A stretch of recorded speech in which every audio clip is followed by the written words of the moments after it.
Chapter 321. In the evening, Dustin was focused on drug research at the Peaceful Medical Center when a silver Bentley rolled to a stop at the entrance. The door opened, and Natasha, dressed in a bodycon silver dress, strutted out, her hips swaying alluringly as she walked. "Dear, I'm here." She entered the medical center with a sweet smile and took Dustin by his arm. "Let's go. I'll bring you out to have a nice dinner tonight." A nice dinner. Where to? He was curious, but she dragged him into her car without further explanation. "You'll know when we're there." The car cruised at a steady speed down the streets. 40 minutes later, it parked in front of the entrance of a high-end recreational club. "Ms. Harmon, you're here. Please come with me," one of the ushers led the way as the other ushers lined up and bowed to the guests. They shuffled up to the restaurant on the second floor and made their way to a spacious private lounge, where a couple of young men and women had congregated. They were dressed to the nines and acted gracefully. One could tell that they were no ordinary folks. "Natasha, you're finally here. I thought we'd be standing up again because you're too busy." A woman in a crimson dress stood up to greet Natasha and Dustin. She was lovely and tall, and her bodycon long dress hugged her curves at the perfect places, showing off her voluptuous figure to everyone. "Zoe, I will never stand you up.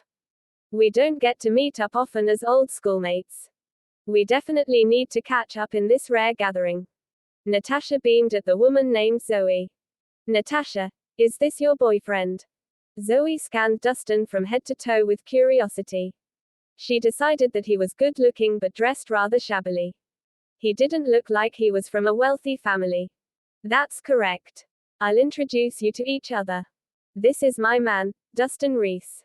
Smiling, Natasha introduced her friends to Dustin as well. "Dear, these are my schoolmates. This gorgeous woman here with big tits and a big ass is Zoe Forster. This is Lila Benson, with short hair and dimples. Oh, and this is a mega star in Dragonmarsh, Queen of Entertainment Adriana Lovett. These two guys are Zeke Perry and Gordon Flynn. Hello. Nice to meet you." Dustin flashed him a dignified smile. One had to admit that birds of a feather do flock together. Natasha was attractive, and so were her friends. Adriana stood out especially, and she rivaled Natasha in terms of appearance. It was no surprise that she was crowned the Queen of Entertainment. "Natasha, your boyfriend doesn't look familiar. I wonder what he is working as," the man named Zeke Perry inquired. "Oh, my man is a doctor." Natasha looked proud, but her friends were baffled. "He's a doctor." They thought it was ridiculous that Natasha, the precious daughter of the Harmon family, was dating a doctor. "So, Natasha, is Mr. Rhys an alumnus of Harvard Medical School or Stanford Medicine?" Zeke pressed on. In their eyes, only the best could date Natasha. "No." Dustin shook his head. Zeke asked, "Oh. May I know which medical school you graduated from? And where are you practicing now?" "I did not attend university. I'm now running a humble medical center." Dustin did not shun the topic. "A medical center? Are you kidding us?" Chapter 322. Zeke's jaw dropped to the floor. Not only was Dustin not an alumnus of a prestigious institution, but he also did not attend university. Was he even a good match for Natasha? "Natasha, what's going on? You didn't drag a random man here just to shut us up, did you?"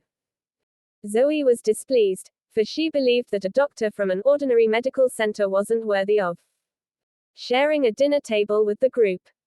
"Stop acting funny. Dustin is an expert in medicine and martial arts. You'll know soon." Natasha puffed her chest with a smile. "Natasha, I'm sorry, but you'd be better off dating me if you were giving this doctor a chance." Gordon finally spoke up half jokingly. He had once pursued Natasha but was turned down. Now that Natasha got her eyes on an ordinary doctor, he started to think he had a chance because he felt that he was way better than Dustin. After all, the Flynn family was one of the elites in Belerno. "Right, Natasha, I think Gordon's pretty decent. He stayed single just to wait for you. Why don't you consider him?" Zoe winked at Natasha and started matchmaking.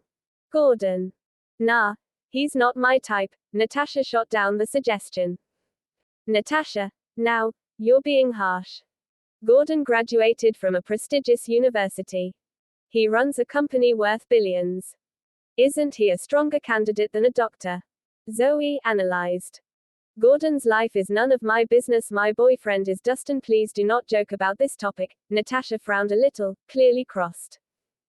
Plus, if you are talking about an excellent candidate, Dustin is the best for me. Even 100 Gordons ain't beat a single Dustin Rhys.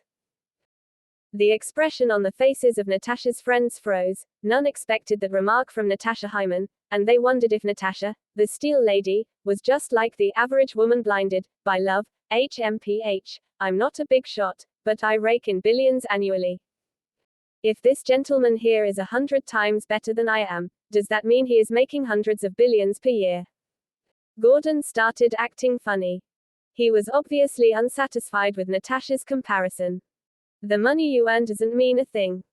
Even if Dustin is dirt poor, I will still love him. Do you get it now? Natasha schooled her friends coldly. Ha. So, he's a sugar baby. Gordon snorted with disdain, and the other friends joined him to look down on Dustin. Gordon Flynn, watch your mouth. If you're not hungry, perhaps you should see yourself out. Natasha's expression hardened. All right, Natasha, we're all old schoolmates here. They're only pulling your leg. Just relax. Come here. Take a seat, everyone. Zoe hurriedly played the mediator when she realized the situation was rapidly deteriorating. Gordon didn't say a word after that, but he shot a venomous look at Dustin. After they took their seats, they started chatting and eating harmoniously. However, they gave Dustin the cold shoulder due to his low social status. Still, he was unconcerned by the treatment and enjoyed his drinks and food as though he wasn't part of the group. In the middle of the conversations, the door to the private lounge flung open. A middle-aged man with a beer belly marched in with 2 bodyguards in tow. Adriana, who had been rather quiet, suddenly seemed frantic when she noticed the intruders. Ms. Lovett, why didn't you pick up our calls? Do you think we couldn't hunt you down if you hid in a small town? The middle-aged man flashed a menacing grin. My contract with the company is annulled. Stop harassing me. Adriana warned them. The man scoffed. Ha. Is that for you to decide? What do you take our boss for? The company invested money and effort to launch you to fame. Now that you're established, you plan to go solo. You're taking advantage of us, don't you think?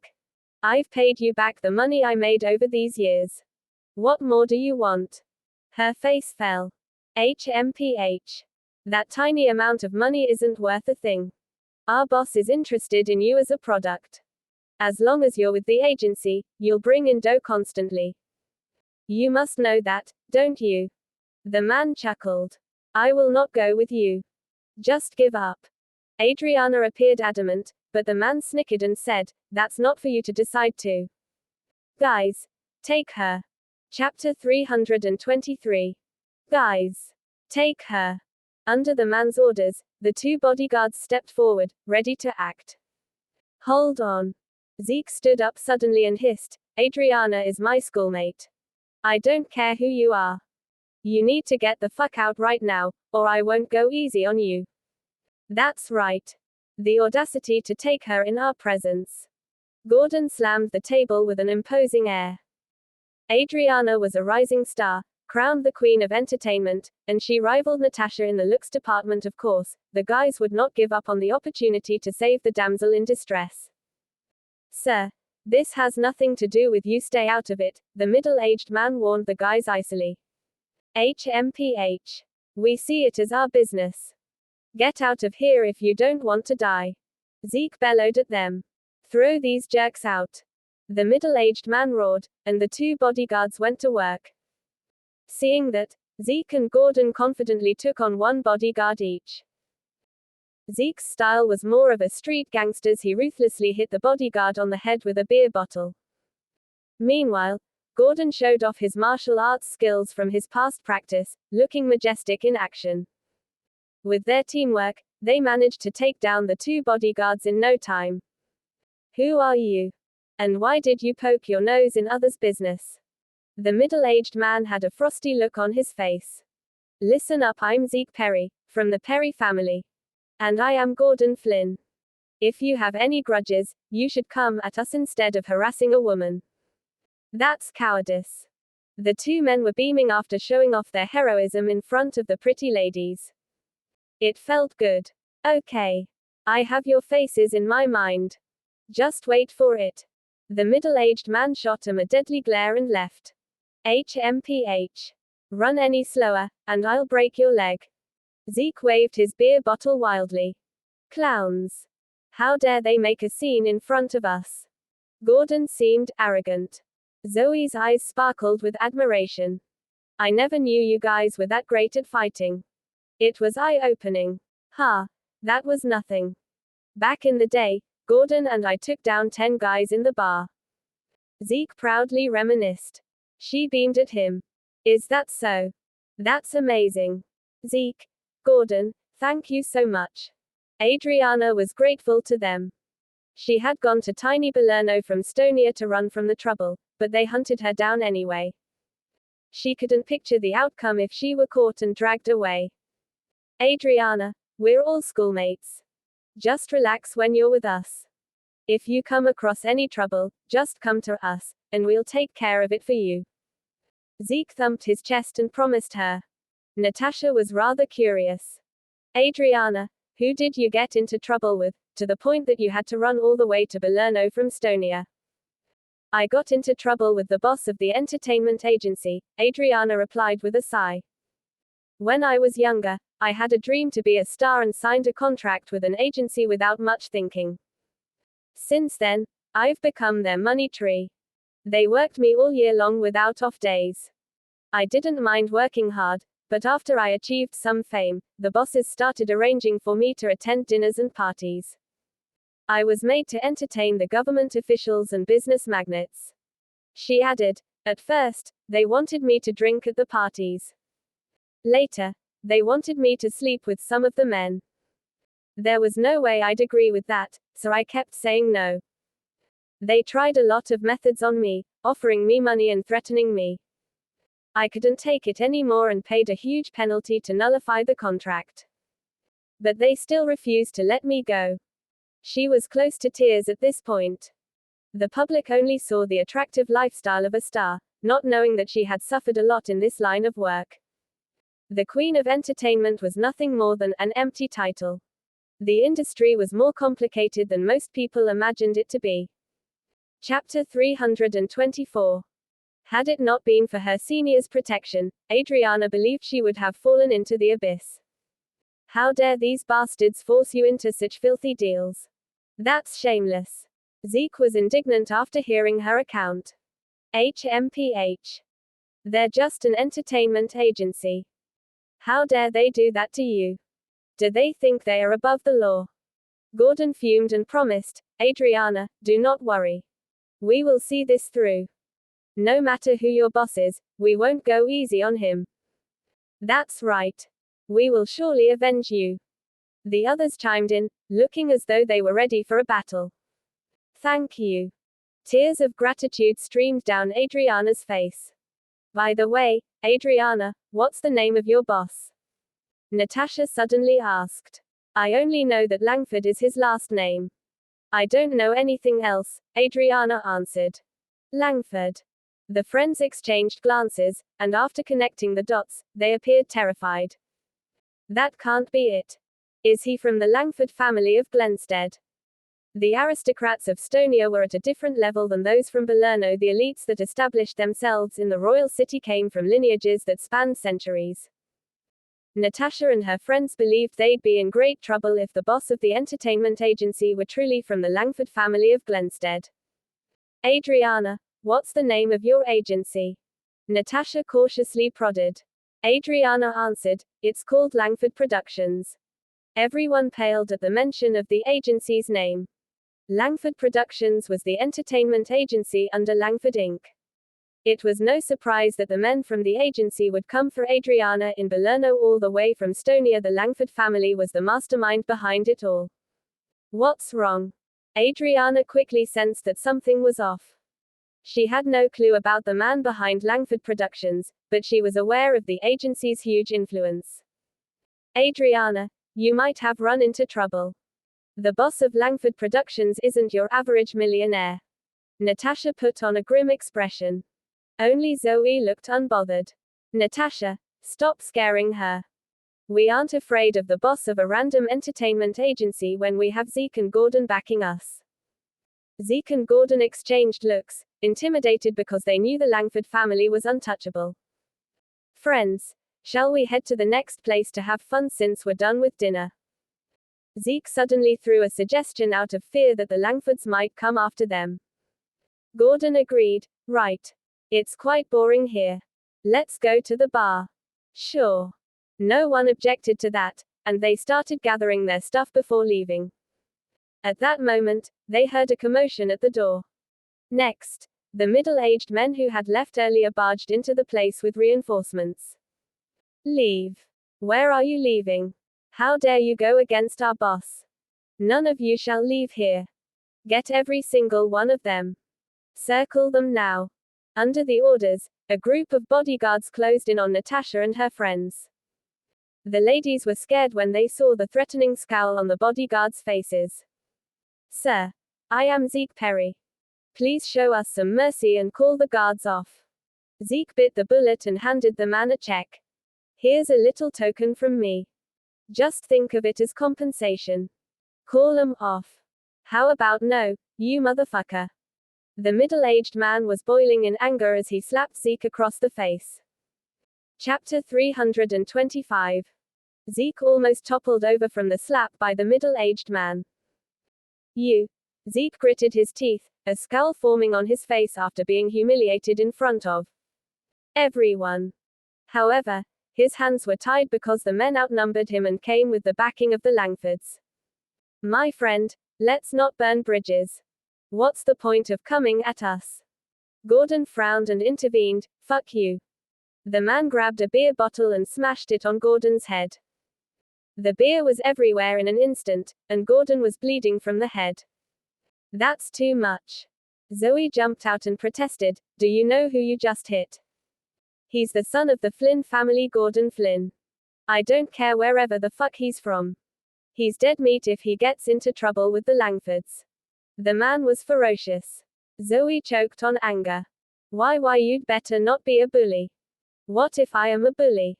Whoever tries to step up today will stand in the firing line. The man gestured, and his bodyguards drew their swords. Their threatening postures immediately shut her. Yo. Dude. I thought you were a hero just now. Why are you quiet now? The man slapped Gordon on the face repeatedly in an attempt to humiliate him.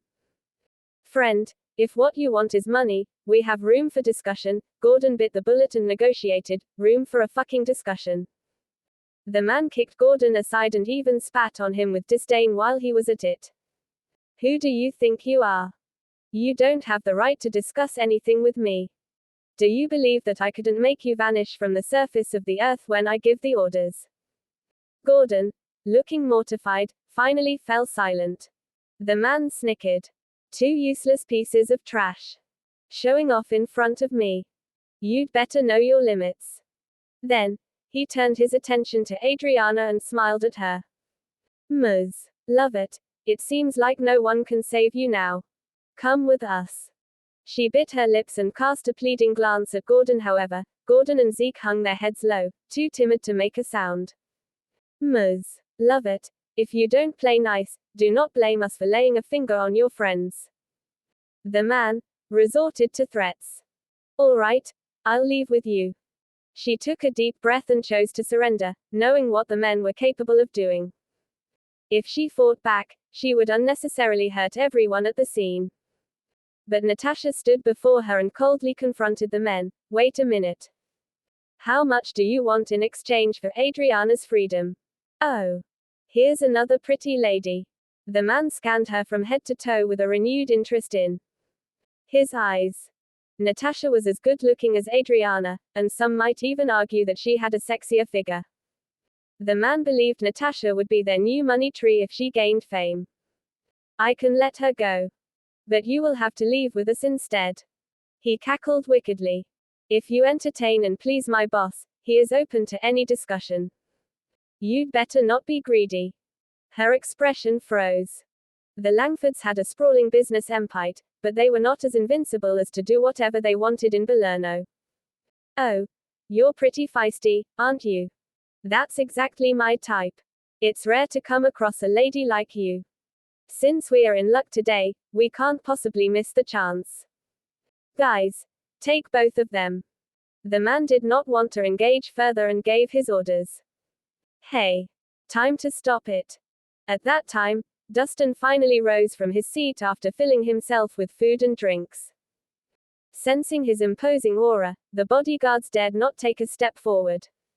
And where the fuck did you come from? Chapter 326. The middle-aged man's expression was unfriendly. I'm warning you. Don't try to be a hero. Otherwise, I'll break both your legs. You can hit anyone but her. Dustin stood in front of Natasha, his gaze calm. And if I do? He sneered. Then I'll cripple you, Dustin smiled. You must be tired of living, bastard. The middle-aged man finally erupted in anger. Get him. I want him beaten mercilessly. I'll take full responsibility if he dies. Yes, sir. On his command, the bodyguards stopped holding back, immediately brandishing their knives at Dustin. Dustin slammed one hand on the table, and the knives on the table bounced up. With a wave of his sleeves, sharp whistles were heard. Appearing like hidden weapons, the knives shot straight into the bodyguard's knees. In a blink of an eye, the previously arrogant and intimidating group of bodyguards were taken down. What?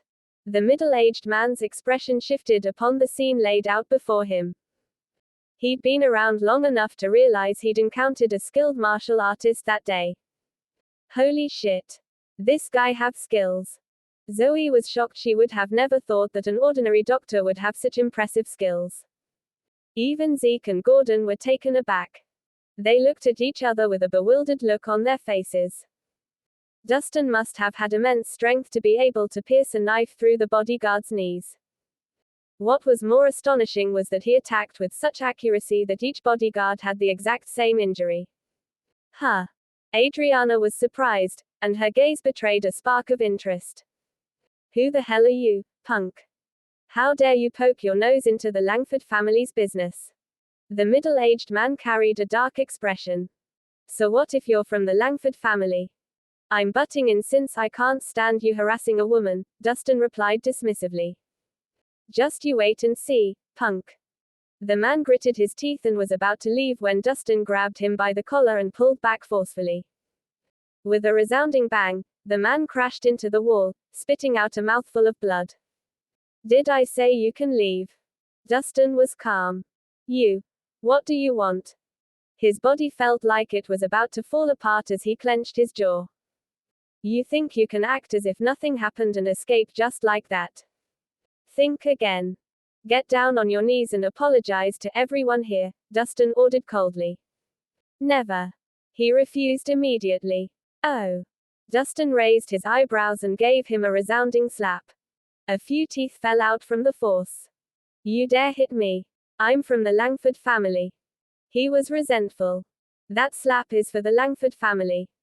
Without another word, Dustin landed 2 more slaps, leaving the man dazed and unable to steady himself. Zeke's expression changed as he watched the scene unfold before him. Dustin, you're crazy. Stop this instant. Gordon added with a dark expression, the Langford family is very powerful. You're going to die for humiliating them in public. Even if you don't value your life, don't drag us down with you. Aren't you guys getting overly worked up for a mere servant of the Langford family? Dustin shook his head. You. Their expressions turned ugly as soon as Dustin said that. Chapter 327. Don't worry. I started this. I'll make sure not to pull you both down into this mess. Of course, if you're scared, you could leave first. I didn't see a thing, Dustin said casually. A few simple words had made them feel indignant, and their faces burned, especially from the looks the three women were giving them. It was humiliating to be looked down on by an ordinary doctor. You're dead meat, punk. All of you are dead meat. The middle-aged man got up from the floor with a disheveled appearance. Say that again. Who's dead meat? Dustin gave him another slap. You. Before he could speak, another heavy slap landed on his face. With a grunt, finally, he fainted from the attacks. Zoe and the rest of them watched in shock. They couldn't believe Dustin was merciless and dared attack with such force, even though he knew the other party was from the Langford family. He must really not value his life. Weakling. Dustin dusted his hands, feeling unsatisfied. Dustin. Do you know what you've just done? Not even the gods can save you for offending the Langford family, Gordon admonished him sternly but also gloated at his misfortune. Even though he was surprised by Dustin's martial skills, he knew his actions would only lead to his demise. Keep your judgment to yourselves. Just because you're afraid of the Langfords doesn't mean I am too. Dustin shrugged. HMPH. You must not be aware of how scary they could be. Zeke shook his head as if he was looking at an idiot. The Langford family was Stonia's most powerful and wealthy aristocratic family.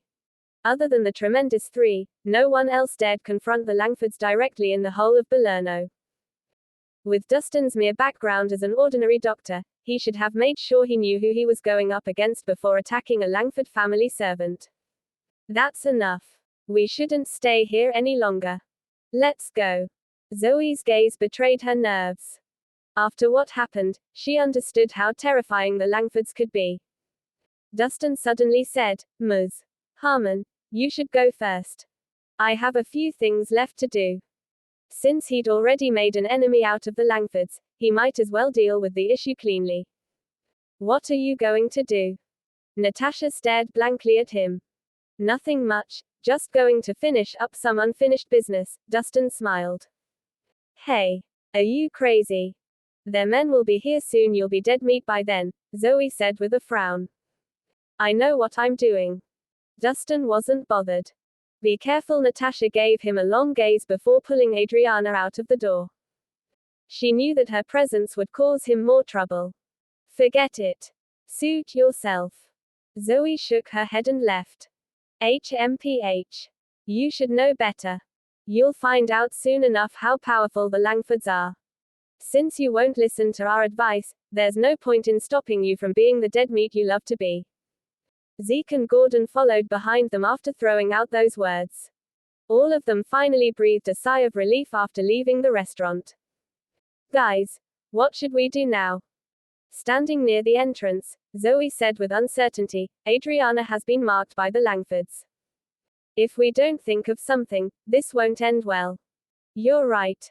Adriana is not strong enough to fight against those brutal swine. Zeke was slightly worried. They're not too unreasonable. Perhaps we could talk it out.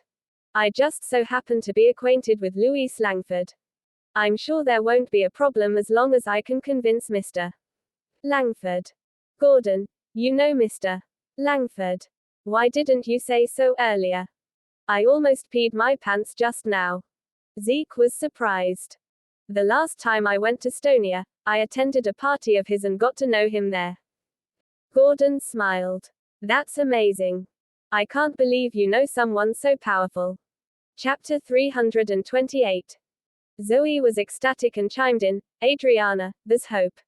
As long as Gordon convinces Mr. Langford, I'm sure you'll be safe then. That's great. Thanks, Gordon. As Adriana thanked him profusely, her cleavage came into full view. It's nothing. I'm just helping out a friend. Gordon waved his hand like it was a minor issue. All right, since we've resolved the matter, let's go for a few more rounds of drinks, Zeke said, calling up his driver and ushering them into his car. Just as they were about to depart, more than 10 black SUVs screeched to a halt in front of the restaurant, surrounding it entirely. As the doors opened, a group of fighters with batons in hand got off and barged into the restaurant with a murderous look. Dang! Weren't those the Langfords men? Zeke's eye twitched, and he was inexplicably nervous. He thought they were lucky to have left in time. If they had been slower by even 2 minutes, they probably wouldn't have been able to escape then. Natasha, will your boyfriend be all right? Adriana was worried. After all, Dustin had saved her earlier. She would feel bad if something happened to him. Don't worry. He can handle it. Natasha smiled faintly. She was aware of his abilities. Fighting a few ordinary fighters would be like a breeze to him. I don't think so. He only has 2 fists. Even if he had skills, how would he survive against so many of them? Gordon shook his head but was happy about Dustin's predicament. That's right. The Langfords have plenty of highly skilled martial artists. How would he take all of them on? Zeke pursed his lips. In their eyes, Dustin only liked seeking attention. As soon as he encountered Langford's skilled fighters, he'd end up dead. Natasha didn't bother explaining further since they didn't believe her. In the meantime, in the private room of the restaurant, Dustin was silently enjoying his food. He was eating with great enthusiasm when the door was kicked down. A large number of fighters barged in, surrounding him in no time. The man who fainted earlier suddenly sprung up, his expression menacing. Hey, punk. My backup is here. You're dead meat this time. It was evident that he had been playing dead. This is all of them. I thought you were bringing an army. Dustin shook his head, seemingly regretful. You're still talking back in the face of death. Kill him. The middle-aged man bellowed. Dozens of them brandished their weapons, prepared to attack, when suddenly, someone yelled at the door. Hold it. Following the voice, a figure appeared. It was Dahlia, who rushed in, clad in branded clothing. Dustin's brows furrowed at the sight of the woman. Why did he keep running into her? I thought I was mistaken, but it really is you. She carried a complicated expression as she looked at Dustin. So what if it's me? I've told you not to appear before me again, Dustin said coldly. Dalta frowned at his words, but she turned to the middle-aged man instead. Mr. Atwood, what's going on here? Mrs. Langford, this punk dared butt into our business. I'm about to give him a lesson. With your dignified status, I ask that you step aside lest you ruin your clothes. Mr. Atwood smiled apologetically. Mr. Atwood, this is a friend of mine. Can you let him go? Dahlia responded. A friend. He frowned slightly. Since he was slapped earlier, he was quite unwilling. Do my words not carry weight? Do I need to get Louise here to talk to you? Dahlia's expression turned cold. No. Please don't misunderstand, Mrs. Langford. Since he's your friend, naturally, we won't dare touch him. Mr. Atwood smiled awkwardly and gave the signal, leaving with all the men present. Mrs. Langford. How impressive. Dustin sneered coldly, completely ungrateful. Chapter 329. Dahlia put on a calm front even though she felt hurt from the icy glare Dustin was giving her. Dustin, I just didn't want you to get into trouble. I didn't do it so you can feel indebted to me, she said nonchalantly. I don't think what happens to me is any of your business. I know you hate me. I know I've wronged you too. I'll try my best to make it up to you in the future. Make it up to me. Dustin scoffed. Oh, Dahlia, you think too highly of yourself. Do you think I actually care? Then what do you care about? Or perhaps, is there anything you need help on? She asked tentatively. Sorry. I don't need anything. I just need you to get far away from me, Dustin responded. Do you hate me that much? Dahlia frowned. She felt an inexplicable stabbing pain in her chest. Yeah. You played me like a dog. Am I supposed to put on a pitiful dog act to please you? Dustin mocked. I'm sorry. Dahlia took in a deep breath, but, in the end, she could only lower her head. Forget it. Don't show me that pitiful expression of yours. It's repulsive. Dustin's words were harsh. She was unable to continue. There were many times she wanted to tell him the truth but couldn't. That was because she knew him well. Once he found out the truth, he would definitely make an enemy out of Rhys. He would probably even try something foolish that might lead to his demise. All Dahlia wished was for Dustin to live peacefully, even if that meant carrying the burden of his hatred and being his enemy. She would gladly ensure it was so. Out of the blue, she asked, "How are things with you and Natasha?" "We're doing great. We've been talking about getting married." Dustin deliberately unnerved her. "Is that so?" "Congratulations." Dahlia forced a smile. "Natasha is a great woman. I can tell she likes you a lot. It's just that both of you have different social standings. You need to work harder to catch up to her." "You don't have to worry about that," he responded coldly. "You're right. Why am I butting into your relationship? Anyways, I wish both of you the best." Dustin had never seen a smile that tender on her face. "What exactly are you trying to say?" His brows furrowed. "Nothing. I suddenly feel like having a drink. Will you drink a few glasses with me?" "No." Dustin refused right away. "I told you. I have nothing to do with you any longer. From now on, we shall be strangers. Please don't bother me again in the future. I don't wish to be played like a fool a second time." He turned around to leave.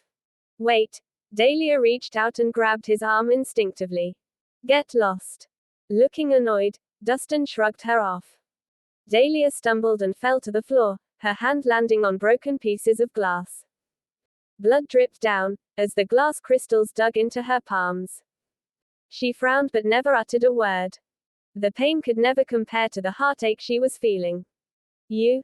Seeing that she was hurt, Dustin extended his hand, about to help her up, when he froze midway. After thinking about everything that had happened, he decided to be merciless and ignored her injury. "Seems like you truly hate me. I guess it's better that way." Dahlia smiled and got up slowly. She continued, "I'm getting engaged to Rhys tomorrow. After that, I'll be leaving for Stonia and starting my life as Mrs. Langford. Today should be our final meeting. Thank you for taking care of me these past 3 years. I'll never forget it. Humans are such weird creatures. We never appreciate things when we have them, only regretting it when we lose them." With that, she exited the room. Watching her departing figure, Dustin wanted to speak but didn't know what to say. Dahlia was about to exit the building when she suddenly stopped in her tracks. She had noticed a familiar face. It was Natasha, pacing back and forth at the main entrance. "You're here too." Dahlia gave a faint smile. "Congratulations, you won. Take care of Dustin for me. I wish both of you the best." After she said that, she brushed past Natasha. "Huh." Natasha frowned slightly in confusion. She wondered if Dahlia woke up on the wrong side of the bed today. "Why did you come back?" Dustin walked out of the room. Natasha rolled her eyes. "I was worried, of course. What if something happened to you? They're just a few weaklings. They can't hurt me." He forced a smile. Natasha picked up on his unusual behavior. "What's wrong? Did something happen?" "No. I just met Dahlia. She said she's getting engaged tomorrow." Dustin put on a calm front. "Engaged? To whom?" Natasha was taken aback. "Rhys Langford." "Rhys?" She frowned. "Is she crazy?" "Rhys is famous for being a playboy, and his temper is erratic. Women involved with him don't exactly get a fairy tale ending." Dustin replied, "Everyone chases after different dreams. Rhys is rich and powerful. There's nothing wrong with her wanting to marry into a wealthy family. There must be more to this. She doesn't seem like someone who chases after material wealth," Natasha responded solemnly. Even though they were rivals in love, she didn't harbor any hate for her. "I thought so too, but," Dustin put on a self-deprecating smile, "people change. She has the right to chase after the things she wants." Hearing him, Natasha nodded, not saying anything more. "Let's go. I'll send you home." He forced another smile. He was in a good mood earlier, but meeting Dahlia had ruined his day. He even felt a knot in his heart. After Dustin drove off with Natasha, Louise and a white-haired young man walked out slowly from the dark. Mr. Langford, it seems like there's something going on between your fiancé and that Dustin guy. The white-haired young man laughed teasingly. HMPH. He's just an ant. He must have a death wish to have the guts to steal my woman. Louis' expression was dark. Mr. Langford, leave this matter to me. I'll make sure he disappears from the face of the earth tonight. The white-haired young man grinned. As Louis' right-hand man, he'd long been skillful at murdering people. Chapter 330. After sending Natasha home, Dustin returned to Peaceful Medical Center. At the same time, a black vehicle came to a quiet stop at a corner not far away. As the doors opened, a few masked assassins clad in black outfits approached the building slowly, and they all had silenced guns in their hands. They were well trained and worked well together as they surrounded the entire Peace Medical Center without saying a word, blocking all entrances. Forward, the leader made a gesture, and the men to the left of him nodded. They were just about to break in when the doors opened with a creak. A warm, yellow light shone out from the inside. Since you're already here, there's no need to sneak around. Please, come in. They heard a cold, impassive voice from the inside. The masked assassin's expressions shifted slightly. Looking through the door slit, they saw Dustin leisurely sipping his liquor while seated on a chair. They even noticed a simple meal set out on the table. He appeared calm. There were no signs that he was alarmed by the impending disaster that awaited him. What? Do I need to invite you in personally? Dustin spoke again. The group looked at each other. Leaving only one man behind, the rest of the assassins walked in with the guns raised, finally exposing their cover to prevent an ambush. A few of them even scouted the perimeter. It was only after they ensured it was safe that they let out a silent sigh of relief. How did you discover us? Their leader was perplexed. After so many years in their line of work, it was the first time they'd met someone who remained exceptionally calm, even with a gun in their face. You've been following me for half an hour now. I might as well be blind if I didn't notice. Dustin smiled faintly and poured himself another drink. He asked, so, who sent you? The Hummers or the Langfords? Does it matter? You'll be dead anyway, the leader responded coldly. Dustin's sharp gaze was making him uncomfortable. If I'm dying, I should at least know who gave the orders, don't you think? Dustin looked up slowly. You want to know the truth? Go ask the devil himself. The leader was tired of the nonsense and aimed his gun at Dustin, pulling the trigger. Having a conversation was frowned upon in their line of work. 2 muffled gunshots rang out. One bullet aimed straight for Dustin's head, while the other went for his chest. Even God wouldn't be able to save him from the 2 fatal shots. Just when he thought Dustin was as good as gone, a shocking scene played out. Just an inch away from their final target, the 2 bullets came to a halt. They floated in midair, unable to move. What? The assassin was shocked. 2 more muffled shots sounded, but the results were hearing him. Natasha nodded, not saying anything more. Let's go. I'll send you home. He forced another smile. He was in a good mood earlier, but meeting Dahlia had ruined his day. He even felt a knot in his heart. After Dustin drove off with Natasha, Louise and a white-haired young man walked out slowly from the dark. Mr. Langford, it seems like there's something going on between your fiancé and that Dustin guy. The white-haired young man laughed teasingly. HMPH. He's just an ant. He must have a death wish to have the guts to steal my woman. Louis' expression was dark. Mr. Langford, leave this matter to me. I'll make sure he disappears from the face of the earth tonight. The white-haired young man grinned. As Louis' right-hand man, he'd long been skillful at murdering people.